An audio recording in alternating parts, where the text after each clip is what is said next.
Kita 5 menit saja ke depan berpikir, merenungi apa yang saya sampaikan.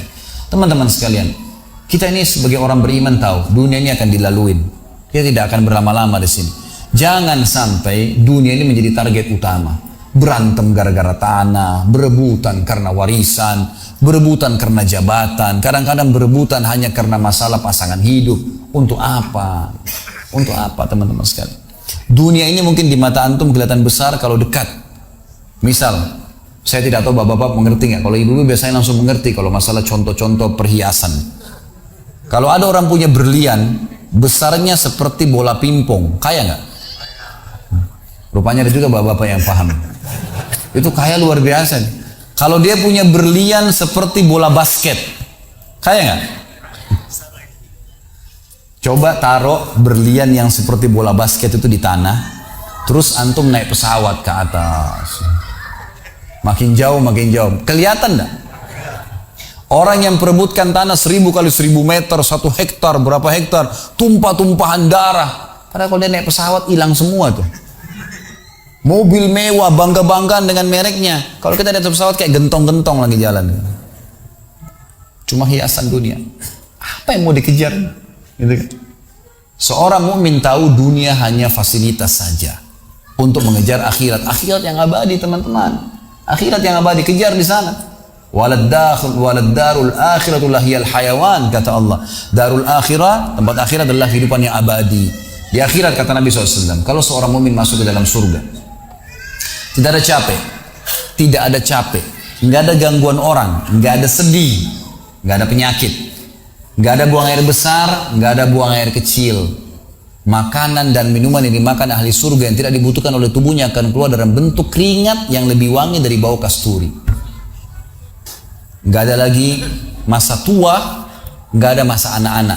Semuanya berumur 33 tahun dan semua laki-laki akan kembali kepada poster ayahnya Adam 60 siku ke langit 27,5 meter. Dan semua perempuan kembali kepada poster ibunya Hawa 40 siku ke langit 17,5 meter. Nggak lebih ya daripada itu, dan tidak pendek tidak tinggi. Jadi teman-teman yang pendek nggak usah khawatir. Ini cuma dunia. Sampai orang beriman pun tahu kalau ada orang lahir dalam kondisi fisiknya luar biasa, matanya buta, telinganya tuli, tangannya, kakinya semua putus, gitu kan? Itu tetap bagi orang beriman punya nilai. Karena itu cuma dunia. Begitu dia meninggal, jasadnya akan dimakan oleh tanah. Sebagaimana sabda Nabi SAW, semua jasad kalian akan dimakan oleh tanah kecuali tulang ekor kalian yang darinya Allah akan tumbuhkan kalian. Di akhirat ditumbuhkan jasad yang baru. Itu yang akan hidup bersama kita di surga atau di neraka, gitu kan? Jadi ini cuma dunia sebentar. Untuk apa dikejar, teman-teman sekalian? Ingat, Nabi SAW pernah keluar dalam hadis Bukhari dari masjid beliau, kemudian beliau menggambar kotak. Lalu beliau mengatakan, inilah kotak kehidupan manusia. Seperti meja ini misalnya, inilah kotak kehidupan manusia. Lalu Nabi SAW menggaris dari luar kotak, di bawah kaki beliau, digaris, dilewatin kotak ini sampai melewati kotak tengah, di depan, panjang. Lalu kata Nabi SAW, ini angan-angan manusia. Ini angan-angannya. Angan-angannya melampaui kehidupannya. Lebih 500 tahun ke depan, padahal umurnya cuma 60-70. Lalu Nabi SAW menarik dengan tongkatnya dengan keras dari sisi kanan garis kotak, digaris dengan keras sampai terbongkar tanah itu, digaris dan memutus garis tengah itu. Lalu beliau mengatakan, dan ini kematian yang akan datang memutus angan-angannya. Di Jakarta kemarin teman-teman sekalian, ini bukan nakut-nakutin, tapi di Jakarta kemarin begitu. Ada orang keluar dari mall, kisah nyata, bawa kresek banyak sekali, habis belanja buat keluarganya. Mobilnya Masya Allah mewah luar biasa, super lux, paling mahal. Parkir, begitu melihat tukang parkir, yarhamkallah, tukang parkirnya sangat senang nih, karena ini orang kaya, pasti kasih tip yang banyak gitu. Naik di mobilnya, di starter mobil, tidak pakai supir kebetulan, dia nyalain, mobil di depan ada, mobil di belakang ada, gitu. Jadi terhimpit. Tiba-tiba orang ini tuh starter mobilnya diinjak gas dengan sangat keras, mundur ke belakang, nabrak mobil di belakang, hancur total. Tukang parkirnya pun tadi jadi marah, Pak, apa nggak lihat, ngambil marah-marah. Tapi anehnya orang ini gasnya terus kencang, gitu ribut, gitu kan? Maka tukang parkir curiga, dibuka pintu, orang itu sudah meninggal dunia. Teman-teman sekalian, pernah nggak orang ini berpikir dia akan mati pada saat keluar dari mall? Kalau dia tahu dia tidak bakal keluar ke mall tuh. Di depan mata saya pernah ada orang meninggal di rumah sakit ayah saya. Kebetulan di Makassar beliau punya rumah sakit dan itu di pinggir jalan raya. Sore hari subhanallah ada anak muda. Saya pas lagi di teras lantai 2 rumah ayah saya itu kelihatan jalan raya. Jadi kelihatan orang kejadian ini. Ada anak muda lagi pakai motor, waktu itu motor baru dia jalan. Jadi jalurnya 2 jalur gitu kan. Rupanya motor ini motor itu dari arah sana. Kemudian di sini ada mobil pick up yang pelan jalannya gitu. Ada mobil truk pelan jalannya. Di belakang ini rupanya ada mobil truk pelan, di belakangnya ada mobil pick up. Mobil pick up ini mungkin kena terganggu. Dia bukan ngelewatin dari kiri, dia keluar ke jalur sebelah. Keluar, motor yang tadi lagi kencang, dia tidak sangka tabrak, meninggal di tempat. Jatuh tergeletak, motornya dibawa, dicek di rumah sakit ayah saya di klinik, ternyata sudah meninggal dunia. Saya lihat orang itu subhanallah tergeletak. Ada beberapa produk yang dia bawa di motornya. Lalu saya bertanya, saya muhasabah sendiri. Orang ini pernah berpikir nggak ya untuk keluar rumah tadi akan dia tabrakan, dia akan jatuh? Saya yakin tidak. Kalau dia berpikir dia tidak akan keluar dari rumahnya. Tapi begitulah ajal kalau datang teman-teman sekalian. Kalau datang tidak akan terlambat sesaat atau berkurang sesaat. Harus pahamin, gitu kan? Jadi jangan sampai kita berlebihan. Saya tanya teman-teman, Anda jujur jawab. Kalau seandainya Anda ke dokter, lalu kemudian dokter mengatakan, maaf Pak, Bu, umurnya tinggal 2 minggu menurut ilmu medis. Ini ada penyakit parah, tinggal 2 minggu. Dokter nggak bisa obatin lagi. Kira-kira orang yang seperti ini sudah divonis sama dokter akan mati 2 minggu lagi. Nggak ada lagi, sudah kankernya, sudah tumor, segala macam di tubuhnya, sudah segala macam penyakit. Nggak bisa lagi hidup orang ini. Kemudian ada orang datang, temannya bilang, itu si fulan, ceritain kamu. Kira-kira dia masih mau ribut berkelahi? Itu orang tuh mau mengambil hakmu, masih mau mengebut lagi? Sudah semua? Enggak, sudah, aduh, nggak mau tahu. Ini 2 minggu lagi mati. Semestinya teman-teman tidak usah tunggu vonis dokter nih. Siapa yang bisa jamin sekarang di masjid ini teman-teman ada dari tembok ini tiba-tiba malaikat maut, saya lihat antum tidak lihat, orang roh saya tinggal dikenang. Khalid Basalamah pernah ceramah, selesai. Dan Anda juga bisa begitu setiap saat. Bagaimana orang bisa tenang nih dalam kemaksiatan kepada Allah sementara setiap saat malaikat maut bisa datang jemput dia dan ada hisab semuanya. Ini bahaya sekali. Baik, saya pernah mengadakan pelatihan teman-teman sekalian di masjid yang besar. Masya Allah mungkin seperti ini malah lebih besar. Lantai 2 juga seperti ini dan penuh. Di lantai 2 itu ada banyak ibu-ibu akhwatnya. Saya bicara masalah kematian selama 2 jam materi lengkap. Kemudian setelah itu sebelumnya saya bilang sama panitia tolong supaya lebih hidup suasananya, siapkan kebutuhan jenazah. Meja, kain kafan, sama menyan-menyannya semua. Kemudian di sebelah masjid buatin liang lahat. Baik Ustaz, dibuatlah. Selesai saya ceramah 2 jam, saya bilang, Bapak Ibu sekalian, saya mau ajak Anda 5 menit coba menjadi jenazah. Ada yang mau? Sempat ada yang angkat tangan depan saya. Kebetulan ini teman kita ini, saudara kita tukang batu. Adiknya dia kembar anak SMA sering ikut pengajian saya gitu. Dia hadir juga. Dia bilang saya Ustaz. Baik silahkan. Pak saya minta tolong satu hal ya. Kalau Bapak naik nanti di atas meja ini dibungkus dengan kain kafan oleh panitia, tutup mata Anda dan bayangkan Anda sudah mati dan dengarkan apa yang saya ucapkan. Baik Ustaz. Baik. Saya juga bilang sama panitia di atas masjid waktu itu ibu-ibu, silakan kalau ibu mau coba panitia tolong bantu. Saya sudah pandu waktu sebelum pengajian. Ringkasnya adalah dia naik. Subhanallah begitu dia naik, Bapak Ibu sekalian, orang ini naik di atas meja, begitu tutup matanya dan ditempelin kain kafan di pipinya. Ini kain kafan asli kita beli. Ditempel di pipinya langsung dia nangis. Nangis dia, terisak-isak. Lalu kemudian panitia taruh tangannya di dadanya harus dibungkus gitu kan. Lalu saya bilang, Pak, coba renungin sekarang Anda sudah mati dan hiruk-piruk di masjid ini ada orang nangis. Kebetulan adiknya dia yang kembar ini murid saya duduk di sebelah kiri kanannya dan membayangkan benar kakaknya meninggal. Mereka betul-betul menangis gitu. Ada jemaah-jemaah juga yang lain pada nangis. Hanya saya bilang hiruk-piruk masjid ini yang sedang menangis, ada yang sedang ngobrol, ini anggap di rumah Anda pada saat Anda meninggal dunia. Dan Anda tidak bisa protes. Gak bisa bilang saya tidak mau, jangan ribut, gak bisa lagi. Udah. Panitia pun menaruh tangan kanan di atas tangan kiri, kita nggak bisa protes taruh di dada. Dibungkus dengan kain kafan pun nggak bisa.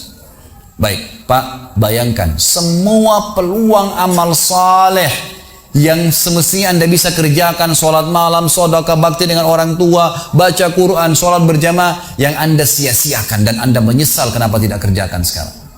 Dan bayangkan semua peluang dosa yang Anda tidak sia-siakan. Kesempatan zina, berzina, kesempatan dusta-dusta, kesempatan riba-riba, semua dikerjakan. Dan Anda tidak sempat taubat dan Allah akan hukum Anda sekarang. Itu Bapak Ibu sekalian, saya tidak kalang-kalang dia sampai nangis-nangis Bapak ini. Terus dia nangis. Lalu saya bilang, tolong panitia, datangkan geranda jenazah. Datangkan. Baik Pak, sebentar lagi kami akan angkat badan Anda di geranda ini dan kami akan bawa Anda ke liang lahat sebelah masjid. Diangkatlah dia. Saya bilang, Pak, renungin, resapi tubuh Anda kesentuh dengan geranda ini.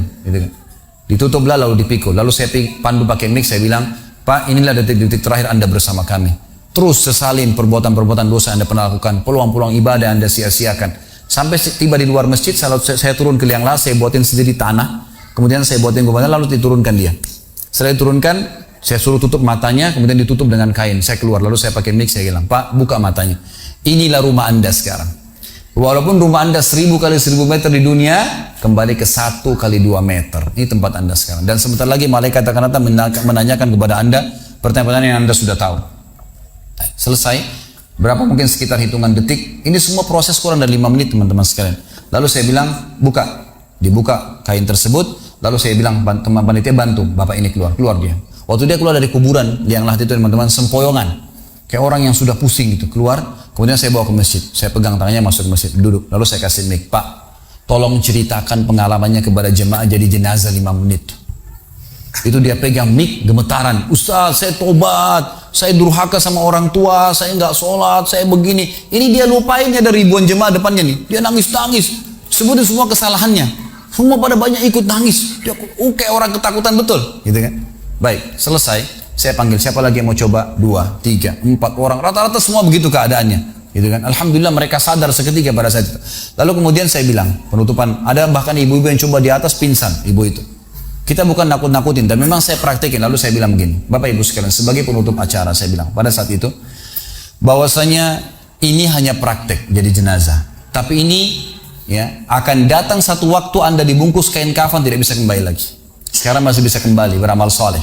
Dan ini pernah diperingatkan oleh Hasan Basri rahimahullah. Beliau pernah ngantar jenazah diikuti oleh seseorang. Lalu Hasan Basri tanya, wahai fulan, kalau seandainya jenazah ini tiba-tiba hidup sekarang, apa yang dia kerjakan? Kata orang ini, tentu dia akan sholat, dia akan puasa, dia akan ngaji, dia akan kerjakan ibadah-ibadah. Kata Hasan Basri, kenapa? Dia bilang karena dia sudah mati, dia tahu nilainya ibadah itu. Kata Hasan Basri, yang kau ucapkan benar, tapi yang di depan matamu ini tidak bisa hidup lagi. Kamu sekarang masih hidup, kerjakan seperti dia kalau dia hidup. Jangan tunggu itu, gitu kan? Ingat teman-teman, pujian teman, ancaman teman, atau orang sekitar kita, hanya sepanjang lidahnya. Kamu hebat ya, kamu kaya ya, kamu gagah ya, kamu cantik ya, sepanjang lidahnya demi Allah. Mau apa itu? Apa yang mau direbut? Orang-orang setengah mati sholat malam sejam 2 jam, besok ceritain ke orang hanya butuh pujian sepanjang lidah dia. Untuk apa? Teman-teman yang suka riak nih, saya ajarin caranya gampang. Ada caranya gampang. Kalau Anda besok pagi mau cerita kepada teman-teman Anda di kantor atau tempat, saya sholat tadi malam, sholat malam, gak usah tunggu besok pagi setengah mati, ngantuk-ngantuk nanti malam bangun. Jam 2 malam sebentar, datangin rumah teman yang jadi target, ketok pintunya, nih saya mau sholat, lihat ya. Selesai, gitu kan. Untuk apa nunggu besok setengah mati, gitu kan. Gak ada gunanya ria, pujian orang sepanjang lidahnya, jangan, gitu kan. Gak ada gunanya. Jadi teman-teman sekalian, sadarilah mati akan datang, dan jadilah seperti Bilal radhiyallahu anhu, sahabat Nabi yang mulia. Waktu ditanya, ma ra'yuka bil maut, apa pendapat anda dengan kematian? Kata beliau, marhaban bil maut, selamat datang kematian. Apa yang saya mau takutin? Apa yang dia mau takutin kalau selama hidupnya dari bangun tidur sampai tidur semua ketaatan? Pastilah terbalik, orang rindu, gitu kan? Orang mukmin itu rindu.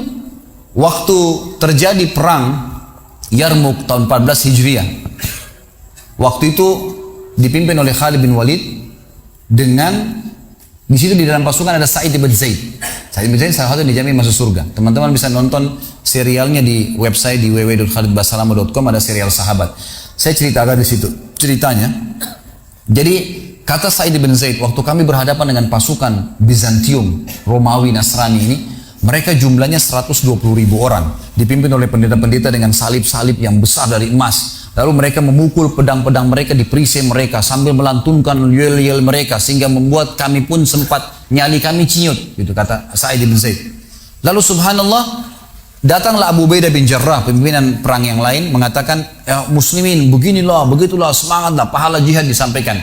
Lalu tiba-tiba ada satu orang yang membakar semangat kami, satu orang, dia datang mengatakan, wahai Abu Ubaidah, pimpinannya, wahai Abu Ubaidah, saya sekarang sudah tidak sabar, mau mati syahid, saya mau masuk sekarang ke sana. Gitu kan. Ada pesanmu untuk Rasulullah SAW? Ada pesan tidak untuk Nabi? Saya sudah tahu saya akan mati nih. Kata Abu Ubaidah, sampaikan salam kami dan kami memperjuangkan agamanya. Orang itu pun masuk ke pasar, ke musuh sendirian, menembus musuh tersebut sampai mati syahid. Kata Sa'id ibn Zaid, suatu saya lihat semangatnya orang tersebut dan tahu yakin dengan janji Allah benar, maka saya loncat dari kuda saya lalu saya tunduk, kemudian saya membaca Allahu Akbar lalu saya menyerang musuh. Semenjak itu rasa takut saya hilang dan akhirnya kami memenangkan peperangan. Jadi memang teman-teman sekalian, mati itu akan dilaluin. Dan memang mati sebuah pintu, kita harus laluin. Tanpa mati tidak bisa. Tapi orang beriman tahu, mati itu justru kebahagiaan buat dia. Karena semua yang bertahun-tahun dia kerjakan, dia akan panen di sana. Semua kehidupan abadi ada di sana, maka dia rindu dengan mati. Tidak perlu takut, gitu kan? Toh akan datang. Jadi harusnya difahami masalah-masalah seperti ini. Baik.